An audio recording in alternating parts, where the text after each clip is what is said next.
Movie की शुरुआत में हम एक आवाज को सुनते हैं जिसमें कहा गया कि हमें अरबों साल पहले जिंदगी दी गई और हमने उसका क्या किया।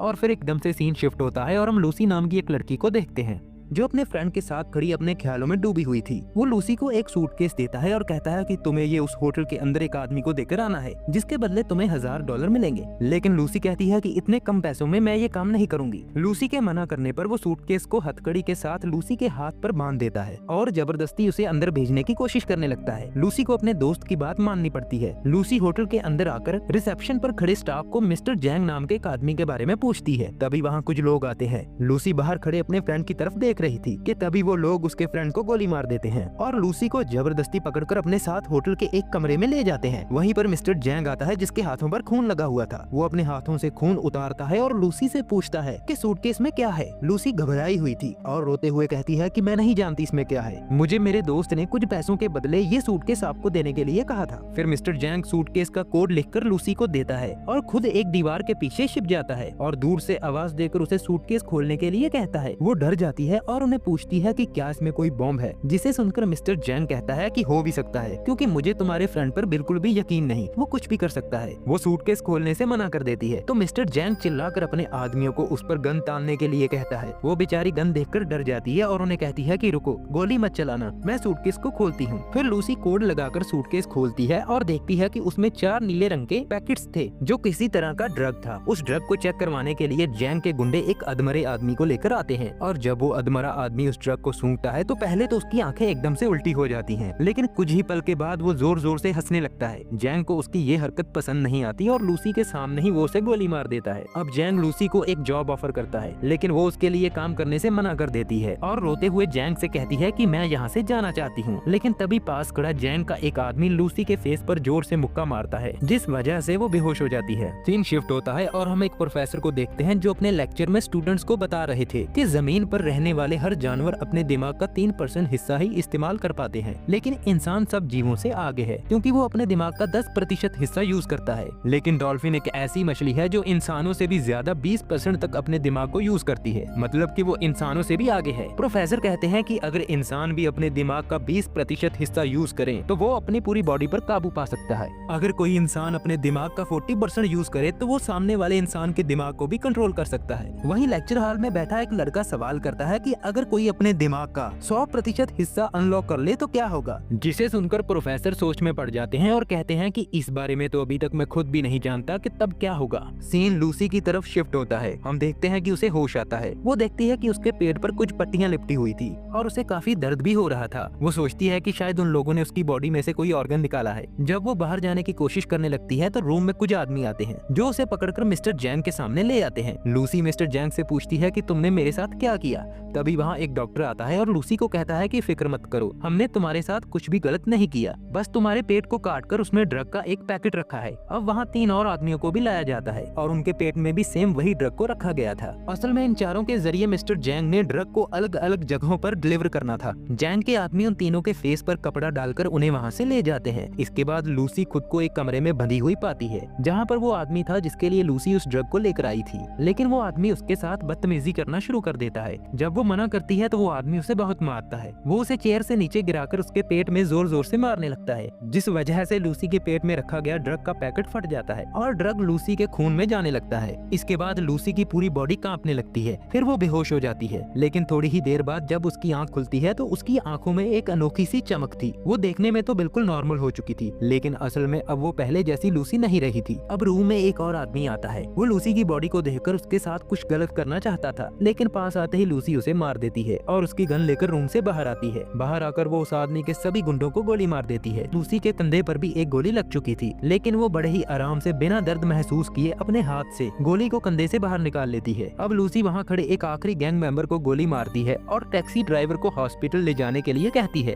हॉस्पिटल पहुँचने के बाद वो सीधा ऑपरेशन थिएटर पहुँचती है जहाँ पर डॉक्टर ऑलरेडी एक पेशेंट का ऑपरेशन कर रहे थे। लूसी वहाँ पर पेशेंट के एक्सरे को देखती है और फिर उस पेशेंट को गोली मार देती है और डॉक्टर से कहती है कि ये आदमी वैसे भी मरने वाला था, लेकिन वो खुद भी नहीं जानती थी कि उसे एक्सरे देखकर कैसे पता चला कि उस पेशेंट को स्टेज 4 का कैंसर है और वो जल्दी ही मरने वाला है। शायद ये सब उसके खून में मिली ड्रग का असर था, जिसकी वजह से लूसी का दिमाग अब 20% तक काम करने लगा था। लूसी डॉक्टर को गन दिखाते हुए कहती है कि मेरे पेट में एक ड्रग का पैकेट है, जल्दी से मेरा ऑपरेशन करो और उसे बाहर निकालो। डॉक्टर गन देखकर डर जाता है और लूसी के कहने पर ऑपरेशन के जरिए पेट से वो ड्रग का पैकेट निकालने लगता है। तभी लूसी अपनी मॉम को कॉल करती है और कहती है कि मॉम, मैं सब कुछ फील कर पा रही हूँ, ये हवा, जमीन की आवाज, अपने अंदर की आवाज, यहाँ तक कि मुझे अपने बचपन की सारी बातें याद हैं। और ये सब बताते हुए लूसी की आंखों में पानी आ जाता है। इतनी देर में डॉक्टर लूसी के पेट से ड्रग का पैकेट बाहर निकालते हैं और कहते हैं कि इतना सारा CPH4 ड्रग। वो ये सोचकर हैरान थे कि अगर ये ड्रग लूसी के खून में शामिल हो गया है तो अभी तक ये जिंदा कैसे है। तभी लूसी डॉक्टर से कहती है कि मैं अब ज्यादा देर जिंदा नहीं रह सकती। ये कहते ही लूसी ऑपरेशन थिएटर से बाहर आ जाती है और सीधा मिस्टर जैंग के अड्डे पर पहुंचती है। वहाँ जो कोई भी उसके सामने आता है वो उन सबको मार देती है। फिर वो जैंग के पास पहुंचकर उसके दोनों हाथों में चाकू मारकर उससे बाकी आदमियों का पता पूछती है जिनकी बॉडी में ड्रग के पैकेट रखे गए थे। जैंग गुस्से से उसकी तरफ देखता है लेकिन उसे कुछ नहीं बताता। तभी लूसी अपने हाथों से उसके दिमाग को पढ़ने लगती है, जिससे वो उन आदमियों की लोकेशन के बारे में पता लगा लेती है। असल में उस ड्रग की वजह से लूसी का दिमाग जरूरत से ज्यादा तेज काम करने लगा था।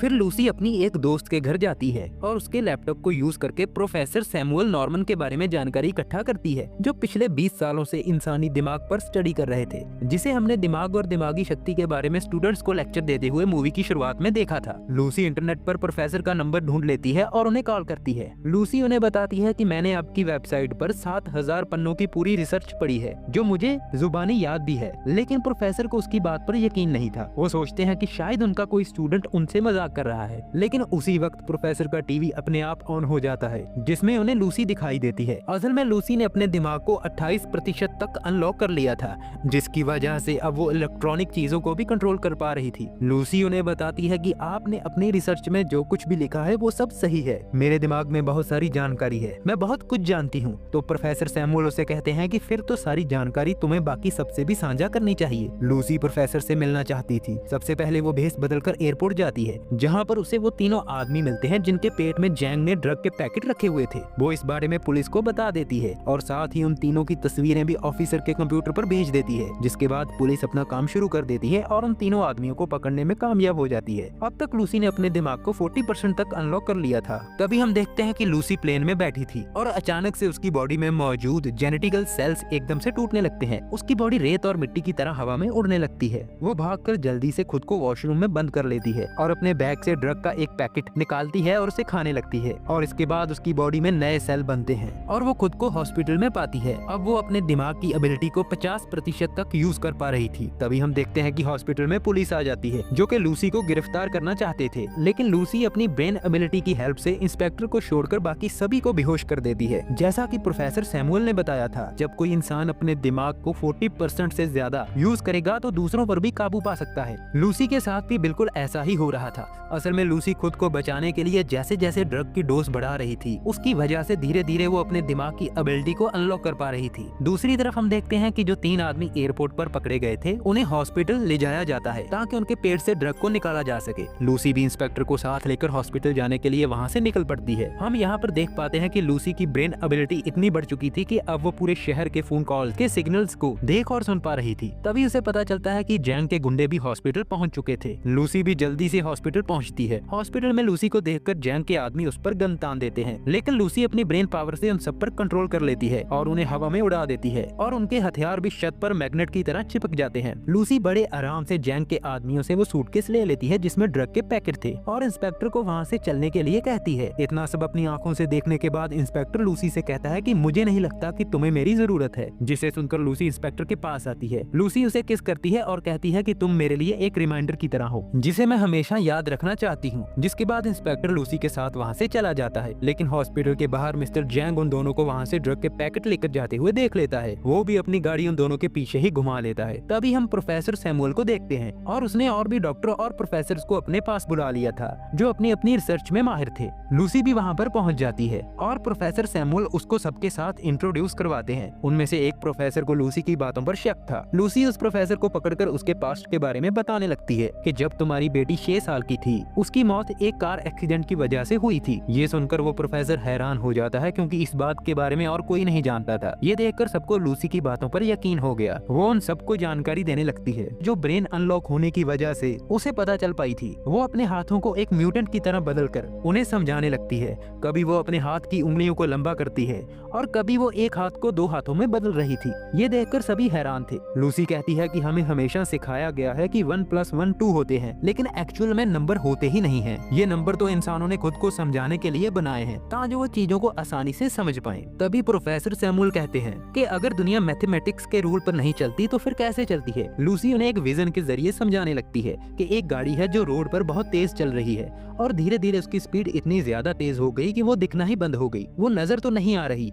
लेकिन वो वहीं पर है। असल में सिर्फ एक टाइम ही जरूरी है। टाइम के बगैर हम सबका कोई वजूद नहीं। इतने में उस बिल्डिंग में मिस्टर जैंग अपने गुंडों के साथ आ जाता है। उसने बिल्डिंग को चारों ओर से घेर लिया था। इंस्पेक्टर लूसी से कहता है कि हम ज्यादा देर तक जैंग को नहीं रोक पाएंगे। फिर लूसी अपनी बॉडी में वो ड्रग की ड्रिप्स लगवा लेती है जो वो हॉस्पिटल से लेकर आई थी। वो प्रोफेसर से कहती है कि मैं एक कंप्यूटर बनाऊंगी और वो सारी इन्फॉर्मेशन जो मेरे दिमाग में है मैं वो उस कंप्यूटर में सेव कर दूंगी। प्रोफेसर जानते थे कि ड्रग्स की इतनी सारी डोज लेने की वजह से लूसी जिंदा नहीं बच पाएगी। लूसी भी ये बात जानती थी, लेकिन अब वो मानवता के लिए खुद को सैक्रिफाइस करने के लिए तैयार थी। ड्रग्स के अंदर जाने तक उसका दिमाग 70% तक अनलॉक हो जाता है, जिससे कि वो उस कमरे में मौजूद मेटल और एनर्जी का यूज करके बहुत बड़ा सुपर कंप्यूटर तैयार करने लगती है, जिसके अंदर वो अपनी सारी जानकारी स्टोर करने वाली थी। धीरे धीरे वो अपनी ब्रेन एबिलिटी के 90% तक पहुंच जाती है, जिस वजह से सभी का ध्यान उस पर था। लूसी देखती है कि अब वो टाइम के दूसरे हिस्से तक पहुंच गई थी, यानी कि वो अब टाइम ट्रैवल भी कर पा रही थी। आज से हजारों साल पहले जब धरती पर डायनासोर का राज था, वो वहाँ पर पहुँच जाती है। इसके बाद वो उस टाइम में पहुँच जाती है जब इंसानों का कोई वजूद भी नहीं था। बस बंदरों के रूप में मानव जाति के कुछ रूप धरती पर मौजूद थे जो अभी तक बिल्कुल भी विकसित नहीं थे। जैसे जैसे उसके ब्रेन की एबिलिटी और बढ़ रही थी, उसी तरह से उसकी बॉडी धीरे धीरे गायब होती जा रही थी। जब वो अपने दिमाग का 99% हिस्सा अनलॉक कर लेती है तो वो उस वक्त में पहुंच जाती है जब इस पृथ्वी का निर्माण हुआ था। फिर हम देखते हैं कि जैंग भी उस रूम में पहुंच चुका था। इससे पहले कि वो लूसी को शूट करता, लूसी अपने दिमाग का 100% अनलॉक कर चुकी थी और साथ ही वो उस कमरे से गायब हो जाती है। तभी उस कमरे में इंस्पेक्टर भी आ जाता है और वो जैंग पर गोली चला देता है, जिससे कि जैंग वहीं पर मर जाता है। फिर हम देखते हैं कि लूसी प्रोफेसर को एक पेन ड्राइव देती है। उसने अपने अनलॉक किए गए दिमाग का सारा डाटा उस पेन ड्राइव में स्टोर कर दिया था। अब इंस्पेक्टर पूछता है कि लूसी तुम कहाँ हो? तभी उसके फोन पर मैसेज आता है, आई एम एवरीवेयर,